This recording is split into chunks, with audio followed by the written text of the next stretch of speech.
안녕하세요. 미술 논리 및 논술교육 최영준입니다. 오늘은 하나의 최선이 없다는 우리 교재의 챕터에 관련돼서 이야기해보고 또 몇 가지 정보 그리고 여러분들이 수행해야 할 과제들에 대해서 말씀드리겠습니다. 우리 책에는 제일 첫 페이지에 이런 식으로 시작되고 있습니다. 어떤 종류의 글을 쓰든 정해진 공식은 없다. 지금 이 첫 문장이, 그러니까 이 책은 예술에 관련된 글쓰기에 관련된 책인데, 글쓰기에 관련된 책을 쓰면서 본인도 어떻게 글을 시작해야 할지 굉장히 고민이 많이 됐겠죠. 그런데 첫 문장을 이렇게 뽑았습니다. 여러분들이 생각하기에는 이 문장이 길어 보이신가요? 짧아 보이신가요? 굉장히 한 문장, 이렇게 한 줄을 넘지 않는 굉장히 짧고 그리고 아주 선언적인 그런 주제문을 쓰고 있는데요. 그리고 또 두꺼운 글씨로 되어 있습니다. 어떤 종류의 글을 쓰든 정해진 공식은 없다. 그래서 글쓰기 책에서 글쓰기를 가르친다고 해놓고 그것과는 전혀 역설적으로 어떤 정해진 공식이 없다고 선언하면서 시작하고 있습니다. 그만큼 글쓰기는 상위의 정신적인 활동이고 그리고 굉장히 창의적인 활동입니다. 그리고 계속 읽어볼까요? 그 사실을 모르는 사람은 거의 없을 것이다. 그래서 처음에는 현대미술과 관련한 글쓰기 책을 쓴다는 것 자체가 터무니없게만 느껴졌다. 이 책에서 제시하는 조언을 곧이곧대로 따르면서 훌륭한 글을 쓰기 위해 진지하게 노력할 독자도 있겠지만 결국 성공한 아트라이터는 모두 자기만의 길을 개척한 사람들이다. 뛰어난 아트라이터는 기존 관습을 깨고 누구도 따라할 수 없는 자신의 영역을 확보한다. 그러니까 여러분들이 예술에 관련된 글을 쓸 수 있게 된다는 것은 다른 말로 하면 자기만의 스타일을 만든다는 것인데요. 그만큼 글쓰기는 상위의 어떤 인간 정신의 상위의 능력이고 또 상위의 능력인 만큼 창의성이 아주 중요한, 그래서 자기 나름의 독창적인 방법을 찾아내는 것이 중요하다고 할 수 있겠습니다. 그렇지만 이제 어떻게 보면 제일 마지막에 나와야 할 결론이 앞부터 나와 있는 건데요. 그렇지만 우리가 일반적으로 글에 대해서 가지고 있는 오해들, 또 첫 번째는 오해고요. 그래서 어렵게 써야 한다, 뭔가 좀 있는 것처럼 써야 한다, 그런 오해들을 종식시켜야 되고요. 그리고 또 글쓰기라는 것은 그 작품에 대해서 혹은 그 영역에 대해서 해박한 지식을 가지고 있는 사람들만 쓸 수 있는 것이라는 두려움으로부터 벗어나야 됩니다. 그래서 우리가 뭔가를 모르더라도 예술 작품이라는 것은 기본적으로 우리의 감각에 호소하는 것이죠. 예술 작품 중에 우리의 감각에 호소하지 않는 예술 작품은 없습니다. 예술 작품은 정신적 내용과 감각적 형식으로 이루어져 있는데, 이 감각적 형식을 제거할 경우에 예술 작품은 아무것도 감각할 게 없어지기 때문에 더 이상 예술 작품이 아니게 됩니다. 쉽게 이야기하면 제가 지금 여러분들에게 엄지손가락을 내밀고 있죠. 지금 여기에서 감각적 형식이라고 하는 것은 제가 제시하고 있는 엄지손가락이고요. 또 이 엄지손가락의 정신적 내용이라는 것은 뭐 최고야, 혹은 키 작고 배 나왔어, 이런 것들이 될 수도 있겠죠. 그래서 모든 예술 작품들, 회화는 화면에 그려진 물감과 붓의 터치, 이런 것들이 감각적 형식을 이루고 있고요. 또 음악은 이런 공기의 울림이 감각적 형식을 이루고 있습니다. 무용도 몸의 움직임을, 무용수의 몸의 움직임이 우리의 시각을 자극하고 있다는 점에서 이미 감각적인 것이라고 할 수 있고요. 건축도 가장 감각적인 것이죠. 건축적인 재료들을 이용하니까요. 돌이나 시멘트나 나무들을 이용해서 짓고 있는 것이라고 하겠습니다. 또 가장 정신적인 예술이라고 할 수 있는 소설, 시도 거기에 써져 있는 것은 인쇄된 것, 잉크, 또 이런저런 글들, 텍스트들이지만 그것이 예술이란, 우리는 그것을 하나의 글씨로 보는 게 아니라 그 글씨가 우리의 정신에 불러일으키는 표상, 즉 이미지. 그래서 내 마음은 호수요, 그대 나에게 물 저어, 이런 방식의 시가 있다 한다면 우리가 그 말을 들을 때 그것을 하나의 고인 어떤 크기의 물 혹은 배, 이런 것들만 상상하는 생각하는 것이 아니라 그 어떤 이미지, 고요한 이미지, 그리고 그 고요한 이미지에 누군가 배를 저어 온다면 그 고요한 호수에 파장이 생기고 그의 배전에서 부서지는, 갈라지는, 그렇지만 고통을 그런 방식으로 고요함을 파괴시키지만 동시에 그대를 환영하는 이런 우리들이 표상을, 이미지를 머릿속에 상기하게 된단 말이죠. 그래서 소설은 그러한 상상 혹은 표상의 이미지를 감각적 재료로 하고 있습니다.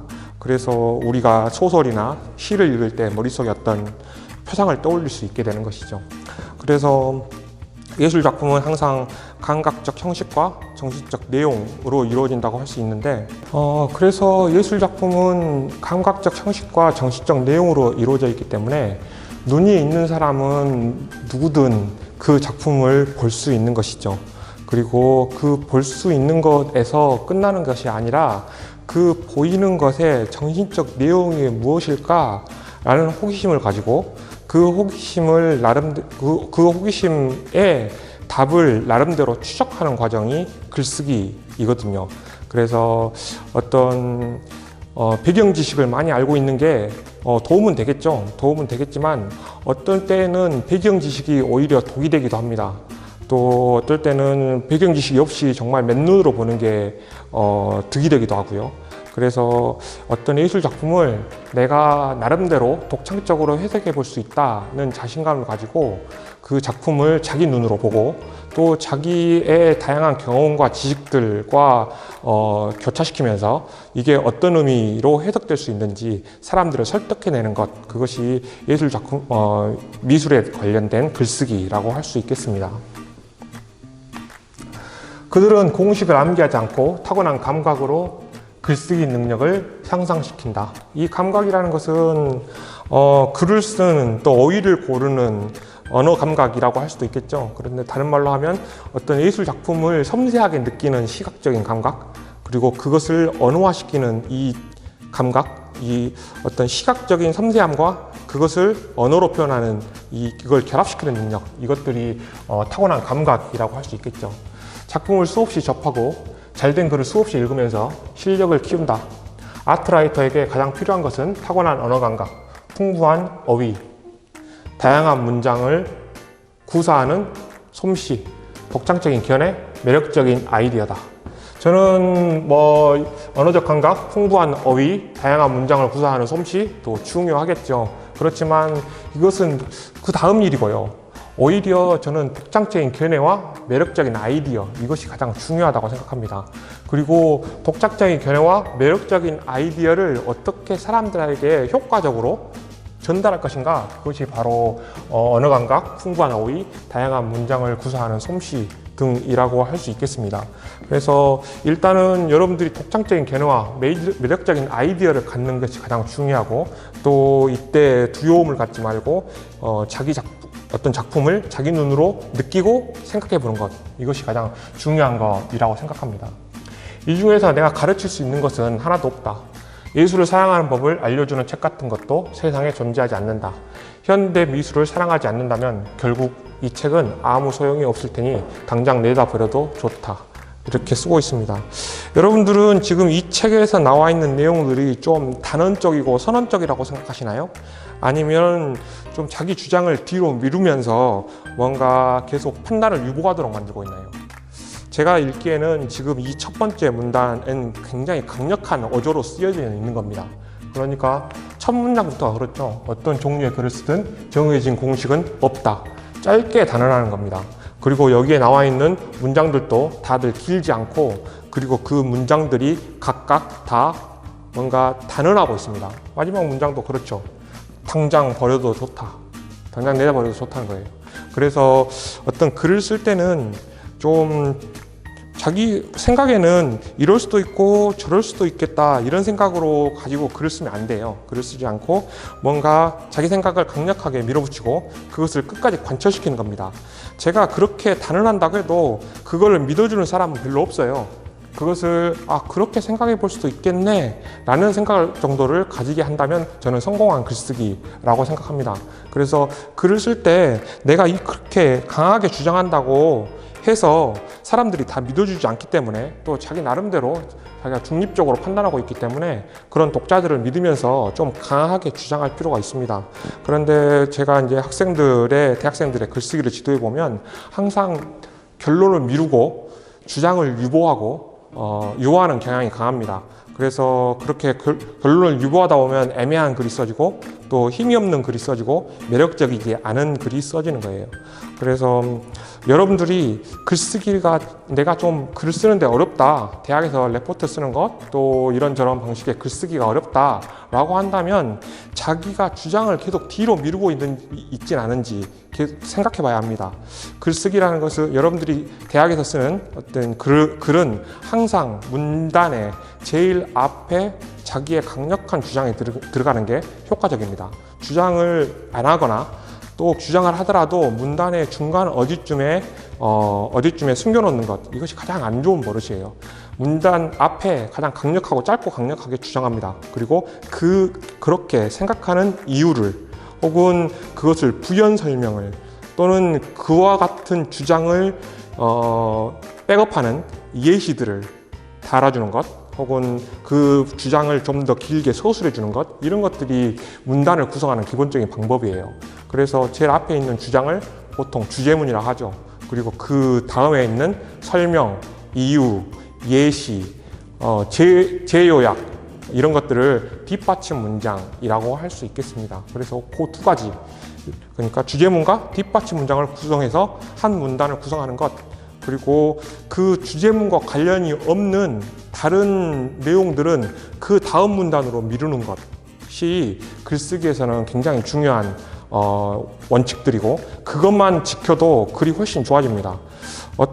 이제 제가 대학생들의 글을 보면 보통 길게 글을 못 쓰는 학생들의 특징은 이렇습니다. 주제문만을 계속 써요. 그래서 짧게 글을 쓰고 나면 더 이상 할 말이 없어집니다. 자기가 만약에 글을 길게 쓰는 게 어렵다면 내가 혹시 계속 주제문만을 쓰고 있는 건 아닌지를 생각하면서 자기가 쓴 글을 검토해 보면 좋고요. 글이라는 것은, 그리고 또 두 번째 단점은 어떤 A는 B다라는 주장을 했어요. 그러면 A는 B다라는 주장과 관련된 내용만 그 문단 안에 들어와야 됩니다. 나머지 A는 C거나 A는 D거나 A는 B가 아니거나 하는 주장들은 일단 다른 문단으로 다 밀어놔야 돼요. 다 밀어놓고 A는 B라는 주장을 백업하는 내용으로만 이 문단을 구성해야 합니다.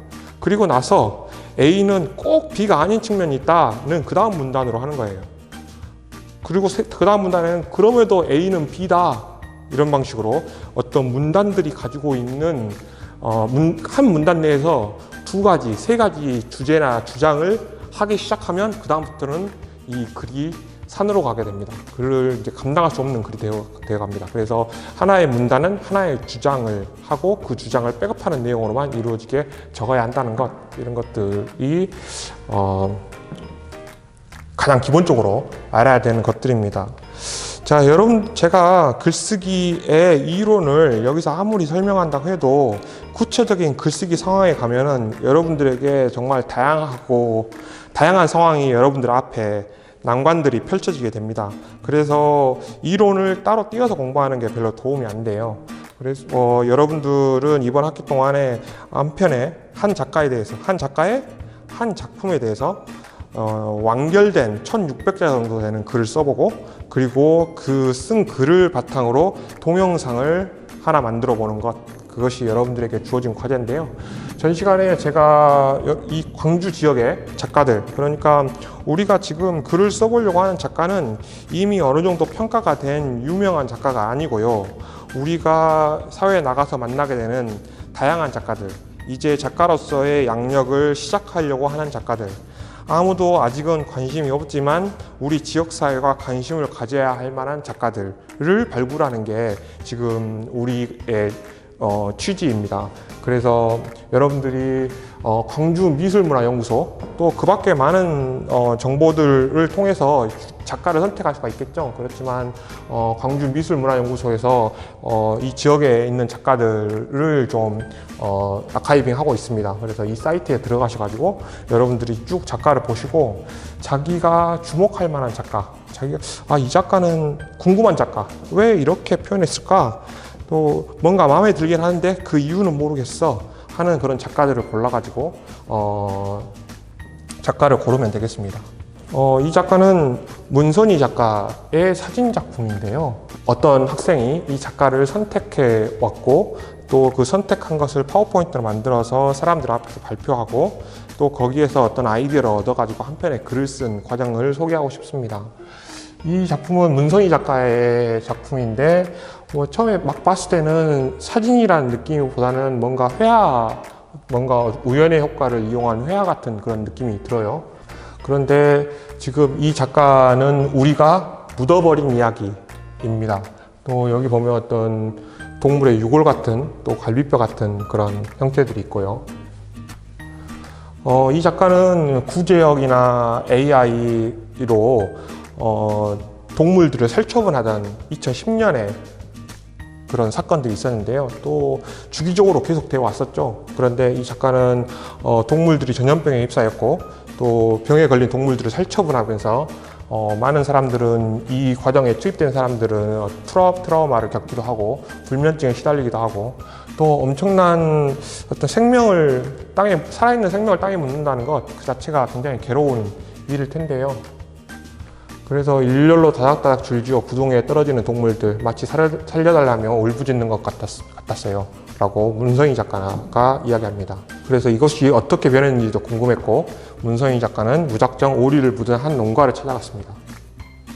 그 살처분 뒤 3년이 지났건만 차에서 내리자마자 썩은 냄새가 진동했죠. 우리는 이미지로만 보지만 썩은 동물에 또 인간도 그런 방식으로 썩어 들어가겠죠. 그런 것들을 맡으면 말로 형용할 수 없는 어떤 느낌을 받게 되는데요. 그 느낌들을 담아내려고 노력했던 것 같습니다. 그래서 오리떼가 파묻힌 땅에 기괴한 색으로 변해 있는 것. 또 어떤 관점에서 보면 굉장히 아름다운 화면이라고 할 수도 있겠죠. 또 어떤 측면에서 보면 이런 기괴한 색깔들을 가지고 있는 게 동물들 혹은 돼지들은 동물과 땅은 말이 없죠. 그리고 그 말이 없기 때문에 인간은 마치 동물과 땅을 마치 사물을 다루는 것처럼 다뤄왔습니다. 그런데 그들에게 인간이 가하는 폭력이 정당한 것인가? 를 이런 사례를 통해서 봐봤고 또 그것들이 이런 방식으로 썩어 들어가면서 내는 색깔들, 이 색깔들이 인간에게 뭔가를 호소하고 있는 건 아닌가? 이런 것들이 지금 이 작가의 물음이었던 것 같습니다. 재정 능력을 잃은 나머지 새하얀 눈처럼 곰팡이가 핀 것도 있었다. 땅 전체가 죽은 듯이 보였지만 간혹 힘겹게 생명이 움트고 있었다. 지금 여기에 보면 그래서 기괴한 땅을 보며 저도 공범이라는 생각을 했어요. 당장 뭐라도 해야겠다 싶었죠. 충격을 받은 선희 씨는 다른 매몰지를 찾아가 보기로 했습니다. 그래서 이게 문선희 작가의 사진인데요. 그래서 매몰지 100곳을 목표로 1년 동안 전국을 돌아다니면서 사진을 찍었습니다. 아침마다 오늘은 아무 일 없이 사진을 찍을 수 있게 해달라고 기도를 했다고 하네요. 땅의 울부짖음, 또 무릎 꿇고 정면으로 최대한 다가가서 찍으려고 했겠죠. 누가 동물의 사체의 냄새를 맡으러 다니고 싶겠습니까? 굉장히 고통스러웠겠죠. 그렇지만 또 인간이 저지른 폭력 그리고 그 폭력에 대해서 사죄하는 마음으로 아마 가서 사진을 찍을지 않았을까 싶습니다. 사람이 저지른 일을 수습하기 위해서 땅이 엄청나게 쓰는 것 같았어요. 우리가 묻은 게 동물인지 인간성인지, 그렇죠? 우리가 인간성을 땅에 묻은 건지 아니면 동물을 땅에다 묻은 건지. 그리고 이 사진을 공유하기로 결심해서 우리 광주에 있는 옥가미술관, 저기 옥가에 가면 있는 옥가미술관이 있습니다. 그 옥가미술관에서 사찰 옆에 있는 미술관인 옥가미술관에서 이 사진을 전시했습니다. 마치 제사를 지내는 마음으로 그렇게 했다고 하네요. 그리고 그 옆에 작품의 이름은 그 당시에 여기에 묻힌 동물의 숫자가 이 작품의 제목이었습니다. 그리고 혐오스럽고 비난받지 않을까 걱정했지만 사람들의 반응은 예외였다. 너무 충격적이에요. 인간이라는 게 부끄러울 정도예요. 전시의 제목 이름은 묻다였어요. 그래서 이게 이중적인 의미가 있죠. 그래서 뭔가를 땅에 묻다, 또 다른 방식으로는 질문을 던지다, 이런 의미가 있는데요. 그래서 묻다라는 이중적인 의미를 가지고 지금 전시를 했습니다. 아버지가 오리 농장을 하셨는데 살처분 충격으로 돌아가셨어요. 아무도 기억 못하는 이야기를 대신해 주셔서 감사합니다. 이렇게 전시 관람객이 했던 이야기고요. 그날 우리가 묻은 것은 무엇일까? 그래서 문성희 작가는 광주 출생이고 전남대 사범대학 과정교육과를 졸업했고요. 그리고 5년 동안 교직 생활을 했고, 그리고 30세부터 사진작가와 글쓰기에 전념하고 있다. 그래서 이 작가를 한 학생이 주목해서 글을 썼습니다. 뭐라고 썼는지 보도록 하죠. 우리가 묻은 것과 그녀가 묻는 것. 새하얀 눈이 소복하게 쌓인 듯한 화면. 첫눈의 기쁨과 소중함을 담아 뽀드득 한 발 한 발 화면에 발자국을 남기고 싶게 만든다. 따스한 햇살 아래서는 빛나는 결정체들이 사르르 녹아 사라지겠지만 그 모습마저도 맑고 싱그러운 느낌을 줄 것 같다. 이 작품이 어떤 배경 지식도 없이 우리에게 주는 시각적인 자극에 대해서만 적고 있습니다. 그래서 이제 나중에 가면 다른 내막을 밝히면서 첫눈이 온 것처럼 혹은 백설기처럼 아름다운 것만 아니라는 것을 이야기하겠죠. 이 영롱한 사진은 모순적이게도 살처분된 동물의 매몰지역의 모습이다. 인간의 폭력으로 자정 능력을 잃어 새하얗게 곰팡이 핀 기괴한 땅의 모습이다. 문성희 작가는 약 100여 곳의 매몰지역을 다니며 사진을 촬영했다. 이게 두 번째 문단이고요. 세 번째 문단은 퉁퉁 하나 둘 깊은 구렁으로 내던져진다. 충격을 못 이긴 새끼돼지는 이미 딱딱하고 차가운 몸이 된 채 위에서 떨어지는 거대한 돼지들에게 또 한 번 일그러지고 짓눌린다. 이런 상황에도 아랑곳하지 않는 포크레인은 계속해서 돼지를 떠밀어 구덩이에 넣는 작업을 한다. 서로의 무게를 못 이겨 이미 생을 마감한 돼지, 그 속에서 살아남기 위해 발버둥치는 돼지, 기진맥진하는 돼지 등 생과 사의 울부짖음이 교차한다. 이제 작가가, 글쓴이가 그 당시의 것들을 생각하면서 사람들에게 회상하게 만드는 그런 문단인 것 같습니다. 문성희 작가는 땅의 울부짖음을 사진에 고스란히 담아 신과 사람 사이의 매개자가 되기로 한다. 그녀는 제사를 지내는 마음으로 한 사찰 옆 미술관, 전남 옥가미술관에서 묻다라는 이름으로 전시를 했다. 그래서 인간과 말 못하는 생명 혹은 돼지, 그리고 그 사이의 매개자로서의 예술가의 역할을 지금 이제 그 사이의 매개자로서의 역할로 예술가를 소환하고 있습니다. 그래서 우리가 이제 누굽니까? 그 요셉 보이스가 예술가를 영매라고 했던 거죠. 영매는 죽은 것과 산 것 사이를 맺어주는 것, 또 인간과 인간 아닌 것 사이를 맺어주는 것이라고 할 수 있을 텐데요. 노란색의 유채꽃밭이 연상되기도 마블링 기법으로 한껏 색의 아름다움을 표현한 것 같기도 한 사진 옆에는 1765, 2312, 11,800 등의 숫자가 적혀져 있다. 숫자가 의미하는 것은 바로 살처분된 돼지, 오리, 소의 수이다. 침묵을 지키며 AI로 매몰된 동물들을 집어삼킨 땅의 표정을 바라봐야 하는 것은 고통이다. 지금 계속 문장들이 짧고 선언적으로 쓰여져 있는 것을 알 수 있습니다. 처음부터 이렇게 쓰지는 않았고 계속 교정하면서 이렇게 짧고 선언적인 글들이 됐던 것인데요. 여러분 또 일단 아이디어를 가져오고 그 아이디어에 관련돼서 나름대로 글을 써오고 또 글을 계속 피드백 받으면서 어떤 좋은 것과 나쁜 것들, 다듬어야 할 문장들을 계속 수정하게 될 것입니다.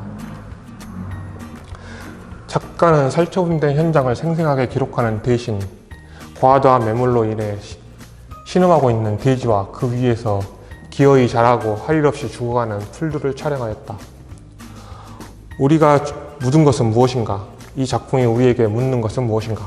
다닥다닥 숨쉴 공간조차 부족할 것 같은 동물 사육장은 마치 우리 인간 사회를 보여주는지도 모른다. 밀집형 축사의 동물 집단 사육과 그것과 닮아있는 학교, 학원의 모습과 같은 인간 집단 사육을 보여준다. 이런 집단 사육은 축적된 문제가 걸맞춰진 전염병으로 또 축적된 문제가 걸맞춰진 폭력, 왕따, 살인, 외톨이, 무관심 등의 비인간화로 나타난다. 양자의 문제가 모두 잘못된 계산과 욕심 탓이다. 가축 동물과 인간 동물, 양자 모두 자연이다. 이것은 문명에 의해 억눌린 자연의 모습이다. 그러니까 아까 가장 기본적으로 보면 어떤 살처분된 동물들 그리고 그 동물에 저지른 인간의 폭력을 가장 표현적으로는 볼 수 있을 것 같아요. 그런데 좀 더 깊이 들어가 보면 동물을 그렇게 집단으로 사육하는 이유는 무엇인가?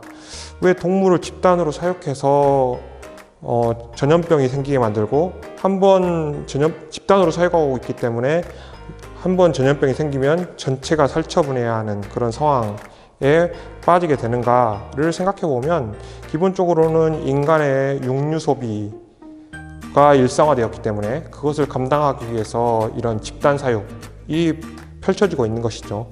그리고 가급적 좁은 공간에서 많은 동물을 사육하고 거기서 생산을 이루어낼수록 그 농가에게는 더 수입이 극대화되는 것일 테고요. 그래서 그게 이제 두 번째 층에서 생각해 볼 수 있는 것 같습니다. 그런데 이제 세 번째 층위까지 생각해 보면 우리가 과연 동물에게만 그런가? 우리가 인간에게는 그런 게 아닌가? 라고 생각해 볼 때 우리가 학교에서 이런저런 왕따나 학교 폭력 문제 또 뭐 대학에서도 다양한 어떤 마찰들 또 작은 자리에 올라가기 위해서 인간이 서로 경쟁해야 하는 구조들 이런 것들이 오히려 다 어떤 연동하고 있는 건 아닌가? 어떤 일관된 어떤 인간의 의식의 흐름 속에서 만들어진 것들 아닌가? 라고 생각하는 거죠. 그래서 인간이 동물에게 저지른 폭력이었던 것이 인간이 인간 스스로에게 가하는 폭력이고 또 그런 측면에서는 인간도 자연인 거죠. 그래서 인간의 문명이 자연에게 부과하는 폭력이면서 동시에 인간의 문명이 동시에 자연인 인간에게 가하는 폭력이라고 할 수도 있겠죠. 여러분들은 스스로가 인공물입니까? 자연물입니까? 저는 누가 만든 게 아니라 엄마의 뱃속에서 태어났죠. 그렇다는 측면에서 인간도 하나의 자연이거든요. 그래서 문명이 자연에게 가하는 폭력이라는 점에서 동물 살처분이 똑같은 상황에 있는 거죠. 또 최근에 이제 코로나19 사태도 결국은 인간의 문명이 인간이라는 자연을 밀집 사육하면서 생기는 거 아니라고 할 수 있지 않겠습니까? 그래서 사람들이 많이 교류하고 집단으로 모여 있고 도시에 거주하고 있고 또 이 지구상에서 과거에는 인간이 점령하고 있던 지역이 아주 작았는데 점점 더 넓은 지역에 또 오지에 인간이 거주하게 되면서 또 교류하게 되면서 그런 오지에만 있었던 어떤 질병들 어떤 오지의 어떤 특별한 동물에게만 있었던 그 동물에게는 질병이 아니었던 것이 인간에게 올려오면서 질병이 되는 것들. 그래서 보기에 따라서는 코로나19 사태도 이런 연장선상에서 생각해 볼 수도 있을 것 같습니다. 요셉 보이스는 예술가는 무당이다 라고 표현했다. 무당은 신의 말을 인간에게, 인간의 말을 신에게 전달한다. 무당은 삶과 죽음으로 가면서 죽은 자들의 원한을 산자에게 알리고 산자의 위로를 죽은 자에게 전하는 매개자이다. 요셉 보이스가 미술을 통한 치유를 다각적으로 시도했듯이 문선희 작가 또한 신음하는 땅의 사진을 세상에 내보이고 전시하면서 묻힌 자를 위로하고 묻은 자를 일깨워준다. 그래서 요셉 보이스를 등장시키면서 그 예술가의 책무가 무엇인가, 오늘날 살아가는 예술가의 책무가 무엇인가를 생각해 보게 만드는 그런 식으로 지금 이제 옮겨가고 있습니다. 이 글을 마무리하는 지금 나는 오늘 저녁 무엇을 먹을지 고민한다. 냉장고에 있는 비엔나 소세지와 계란 후라이를 먹을까?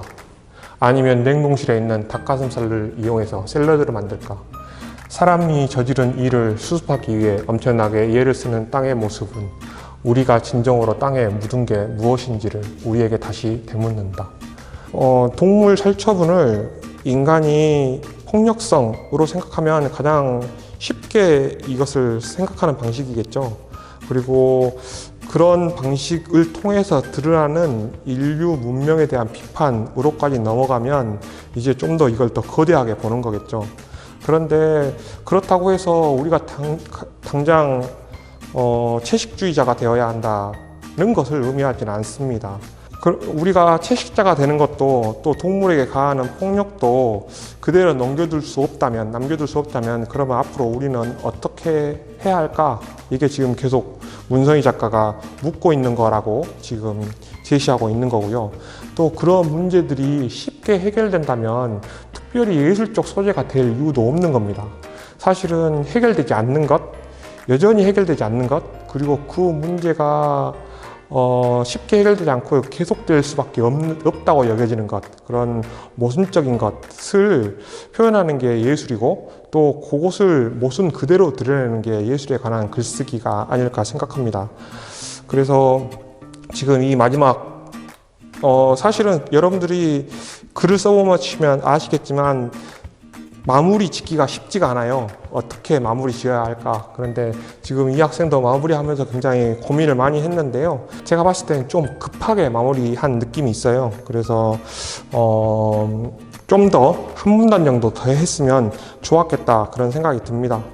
그렇지만 지금 이 마지막 문단에서는 이 문제가 쉽게 해결되는 쉬운 문제가 아니다는 것, 여전히 우리가 그것에 분노하면서도, 그런 살처분에 분노하면서도 동시에 저녁에 뭘 먹을지를 고민해야 하는 것이라고 할 수 있겠죠. 그래서 쉽게 해결될 수 없는 문제에 대해서 이야기하고 있습니다. 우리 책에서 교재에서 제시하는 훌륭한 아트라이터의 특징은 명확하고 체계적이며 적절한 단어를 사용한다. 명확하고 체계적이다 이런 말은, 그러니까 아까 제가 문단을 구성할 수 있으면 돼요. 문단을 구성할 수 있으면 체계적이라고 할 수 있습니다. 그래서 한 문단 안에서 주제문과 뒷받침 문장이 있고, 그리고 그 문단 안에는 그 문제와 주제로만 이루어지고 그 다음 문단에서 다음 문제로 넘어가고, 이런 것들이 먼저 돼야 되고요. 그리고 그 문단들끼리 어떤 관계를 잘 설정해야 되겠죠. 관계를 설정한다는 것이 글쓰기에서 앞문단과 뒷문단에 막 연결을 지어준다는 걸 의미하는 건 아니에요. 읽는 사람이 자연스럽게 그 논리의 흐름을 따라갈 수 있도록. 그러니까 예술 작품이 있으면 그 예술 작품을 맨 처음 봤을 때 받게 되는 인상, 그리고 그 다음에는 작가가 이 작품을 표현하게 된 배경, 이런 걸 설명할 수 있겠죠. 근데 그럼에도 불구하고 작가의 말을 들어봐도 해명되지 않는 어떤 지점을 드러내고 그 지점을 자기 나름대로 해명해 보는 것, 이런 정도가 논리적 흐름이라고 할 수 있겠죠. 그리고 방금 말했던 것처럼 마지막에 이 문제는 그렇게 쉽게 끝나지 않고 여전히 우리 삶에서 문제다, 이런 것들을 제시하는 것, 이런 것들이 어떤 문단의 구성이 체계적으로 됐다라고 할 수가 있겠죠. 창의적이고 감칠맛 나는 표현과 독창적인 생각으로 가득하다. 독창적인 생각. 예술에 관한 풍부한 경험과 지식이 반영되기 때문이다. 또 풍부한 경험과 지식, 또 물론 있으면 좋습니다. 그렇지만 우리가 풍부한 경험과 지식을 갑자기 쌓을 수는 없잖아요. 그런데 그게 없다고 해서 닥치고 있어야 되는 건 아니에요. 그래서 아무튼 이렇고요. 작품의 본질을 드러낸다. 작품의 의미를 설득력 있게 제시하고 그것이 세상과 어떻게 연결되는지 설명한다. 작품은 세상에 관한 겁니다. 예술 작품은 기본적으로 세계에 관한 거고 인간에 관한 것이에요. 그런데 예술 작품을 그 예술 내부의 논리로만 설명하려고 하는 것, 그것이 그동안 여러분들이 봤던 많은 예술에 관한 글쓰기의 특징일 겁니다. 그렇지만 항상 예술은 세상에 관한 것이기 때문에 글쓰기는 그 예술이 이 세상의 세계의 어떤 문제에 대해서 발언하고 있는 것인지를 설득력 있게 제시할 수 있어야 돼요. 그래서 중요한 부분이고요. 또 미숙한 아트라이터의 특징, 내용이 애매하고 구조가 허술하며 전문용어가 난무하다. 전문용어 난무하면 무조건 문제가 있는 글쓰기라고 할 수 있어요. 그 다음에 애매하고 구조가 허술하다. 이거 체계적인 거하고 구조하고 똑같은 말이겠죠. 어휘가 독창적이지 않고 생각이 미숙하며 논리에 결함이 있고 지식이 단편적이다. 세 번째로는 자신의 예술 경험을 바탕으로 독찰적인 의견을 제시하지 못한다. 자신의 예술 경험을 바탕으로 자기의 눈으로 보고 또 그것을 독창적인 의견으로 제시할 수 있어야 되죠. 작품 뒤에 숨겨진 의미를 그럴듯하게 전달하지 못하거나 작품이 세상에 어떤 의미가 있는지 제대로 설명하지 못한다. 그래서 전문 용어를 쓰면서 어디선가 봤던 말들로 내용을 채우면서 그것이 정작 삶과 세계에는 무엇을 말해주고 있는지 설명하지 못한다는 거죠. 다음 주에는 실시간 화상 강의를 할까 합니다. 여러분들은 아까 말했던 그 사이트에 들어가셔가지고 사이트에 들어가셔서 작가를 한 명 정하시고요. 그 작가에 관련돼서 파워포인트를 만들어서 다음 주에 실시간 화상 강의 때 자기의 파워포인트를 공유하면서 자기가 왜 이 작가를 선택했는지, 그리고 이 작가에 주목하면서 이런저런 아이디어가 있는데 그 아이디어를 다른 사람에게, 이 작가를 글로 쓰는 아이디어가 있는데 그 아이디어를 다른 사람들한테 짧게 설명하는, 그래서 한 사람 앞에 뭐 10분 정도, 5분에서 10분 정도 시간이 주어지겠죠. 그래서 파워포인트를 만들어 가지고 실시간 화상 강의에 들어오시기 바랍니다. 오늘 수업은 이렇게 마치겠습니다. 고맙습니다.